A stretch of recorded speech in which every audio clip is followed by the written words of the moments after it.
Hello, this is Thomas again. I'm here to talk to you about the second part of our lecture here on intervention and culture jamming. So, by the 1950s, many artists around the world were already confronting these ideas about the notion of separation of art and audience, or artist and audience too.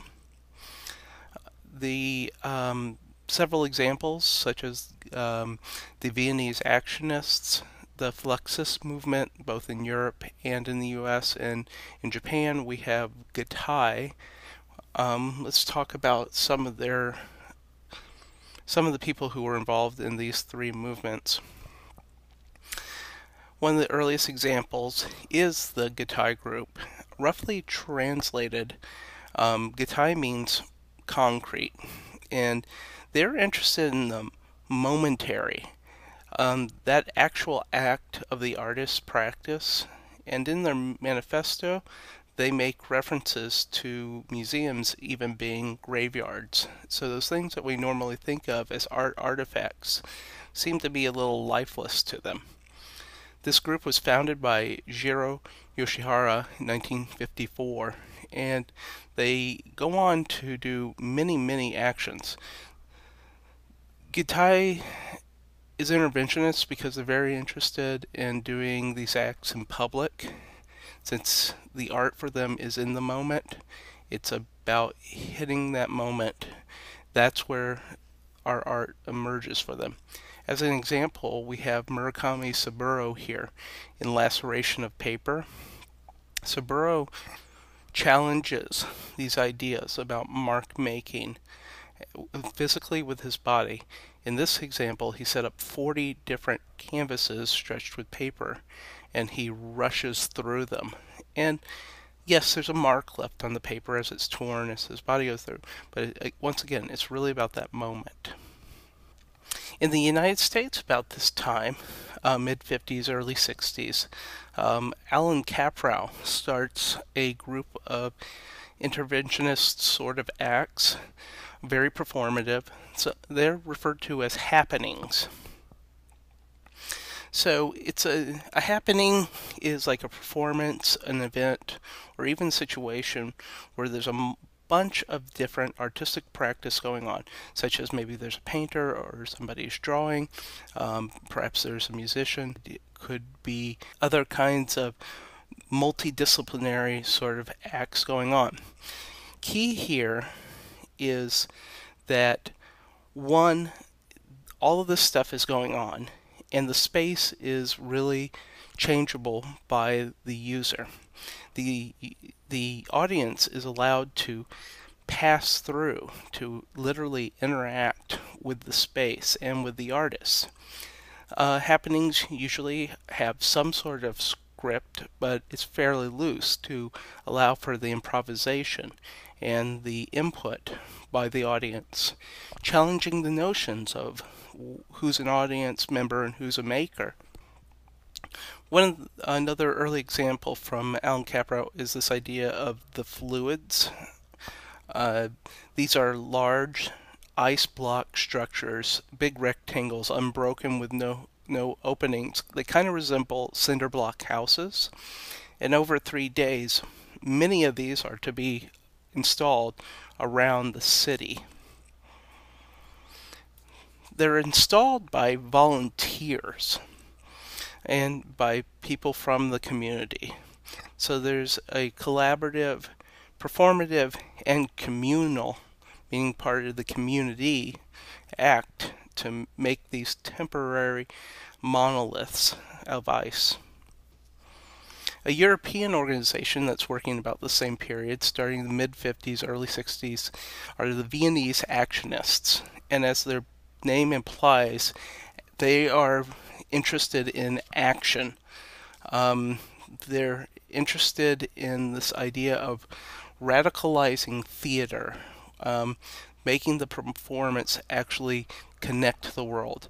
So they were very interested in reenacting ancient rituals and the origins of where theater comes from, is these political and performative acts, such as a 3-day-long event or longer where they reenact many of the ancient rituals from Greece, such as sacrifices of animals and parading somebody in public.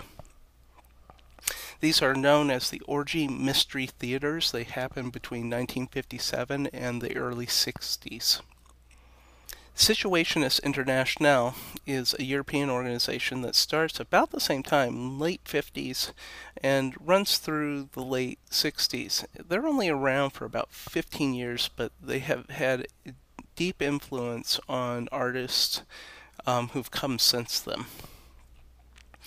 They attempted to criticize market economy, advertising, corporatization.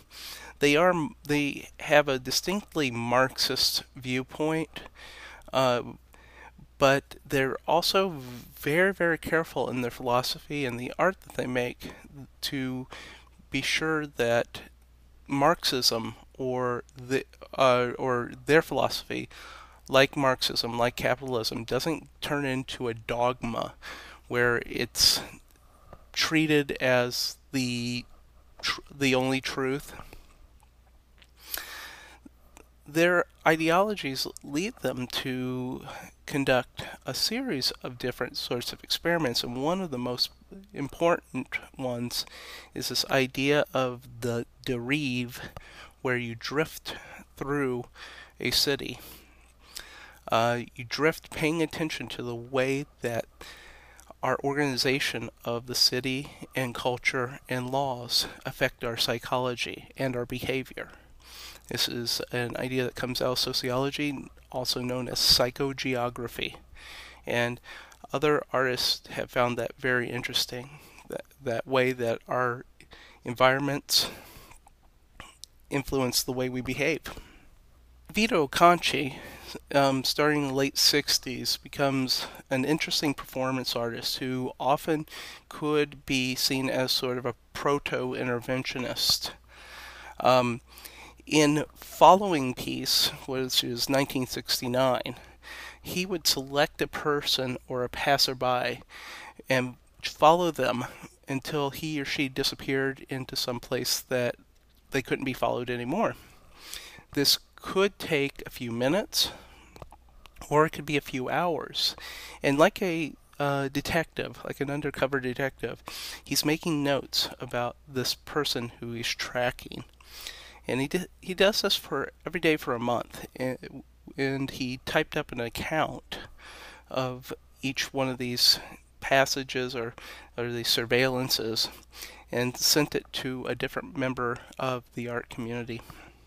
Yoko Ono is known as a very challenging artist. She is highly regarded as a conceptual and performance artist. In one of her most challenging earlier pieces, she engages in this idea of intervention by performing a piece called Cut Piece. Cut Piece, Yoko sat on a stage in Tokyo, and the audience was given one destructive verb as its instructions, which is cut. On the stage was a pair of scissors with her, and audience members were requested to come up on stage and begin to cut away her clothing until she was nude. Very, very literal transgression or breaking of that fourth wall, where the audience is made to be one of the active performers in the piece. Similar to this is Marina Abramovich's work Imponderabilia, or Abilia, where she and Frank Uwe Lesbian in 1977 put themselves in the entryway to a important gallery function as a performance and intervention.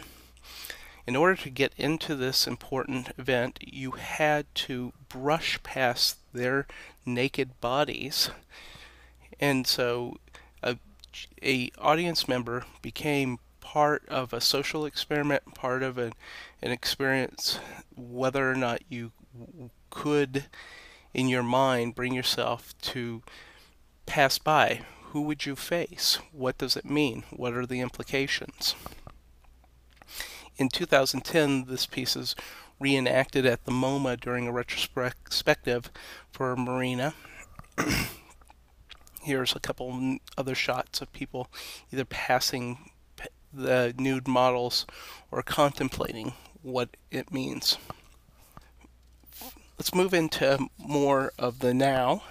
You may or may not be aware of Joaquin Phoenix's almost 2-year interventionist sort of performance. Joaquin Phoenix announces in 2008 that he's leaving acting and he's going to become a hip-hop musician.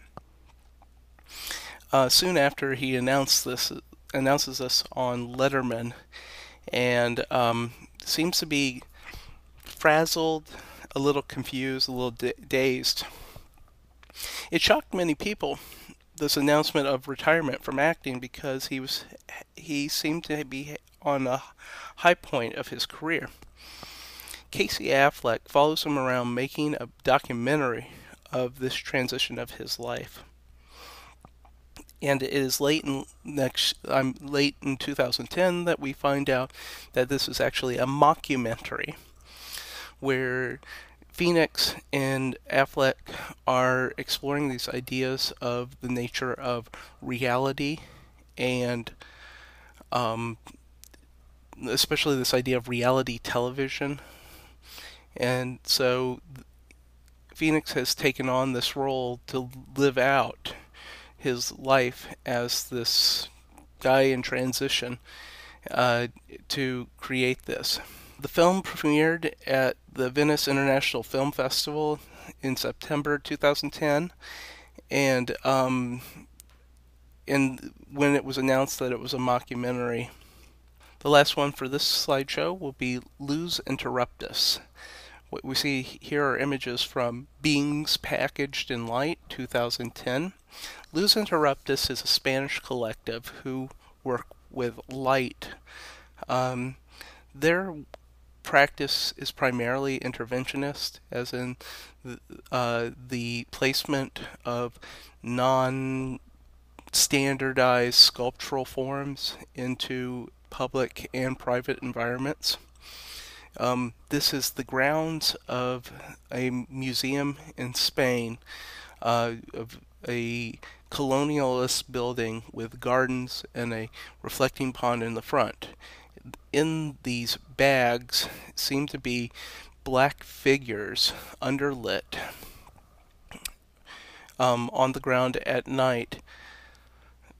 Luz Interruptus had taken blow-up dolls and stockings and stocking masks, and then particularly placed LED lights and put them all into these white, what we'd almost call trash bags, to create what they call an idea of trapped shadows. Alright, so there are a few artists leading up into our time period, and here are 2 artists who have engaged in an extension of their performance out into life. We will continue to talk about contemporary artists in the next slideshow.